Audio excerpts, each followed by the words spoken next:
Hello, so today our group will be discussing the mean value theorem and hopefully putting it in words that other people besides Ben Liao will understand. So, for example, let's take the function f of x, and let's say it's continuous and differentiable over points of a to b, then at some point c, the function is a less than c less than b, so c being in the center of the two. The average rate of change of the slope over this interval is going to be equal to the change of y over the change of x between the starting and ending points. Now what the mean value theorem actually states is that at some point c, the instantaneous rate of change of the derivative is going to be equal to the average rate of change of the whole interval. So basically what that means is that in order to go from a to b, the theorem states at some point you have to hit c in order for the mean value theorem to keep its integrity. So to put that in words I may understand better, and hopefully others will understand better, let's take your common C scale on trombone, and I'll explain why I choose to do that after I play.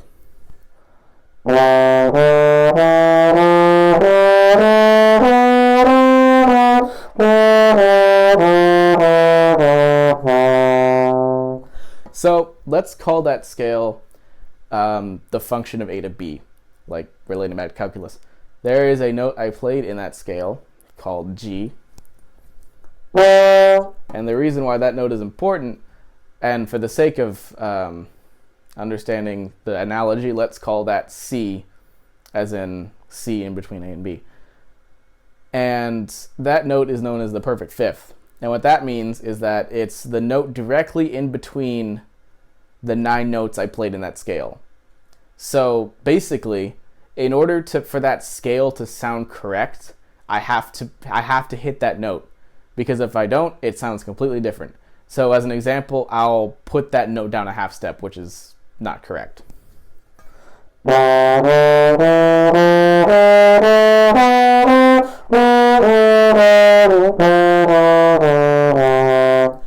So it completely changes the overall sound of the scale and just doesn't sound right. No longer sounds major, it no longer sounds like it makes any sense. So to relate that back to the mean value theorem, if in order to assure that the theorem is correct, you have to hit point C or any other given point, and in the musical sense called G, in order for the theorem to be proven correct. And in order for a musical theorem or a scale to be proven correct, you have to hit that perfect fifth, or else it completely loses integrity and it's not called C major scale. And that doesn't just have to apply to rigid, strict, linear scales. It can be applied to even improvising. So I'll play a little bit of improv over a C scale, and I'll explain why also after.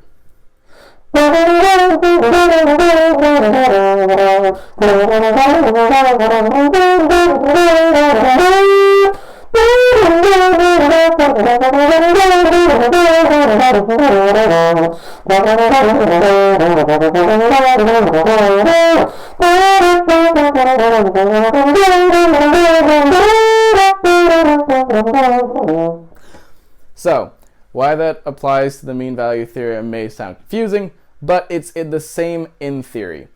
So, like with the C scale, you again have to hit the G in order for it to sound correct. For example, there's a lick I played in there where G is the starting note. And if I change that G to something else, it doesn't sound correct. It just sounds a little off. It's, completely lower. So again, relating back to the mean value theorem, if you have 2 points, you have to hit the point in between in order for that to be correct. And that point in between also has to be correct itself. So again, in the musical context, if you have a scale and that perfect fifth in the middle, in order for that scale to be proven correct and consistent, you have to hit it in order for the whole thing to be right. So again, I hope this helped, and that is our video. Thank you very much for watching.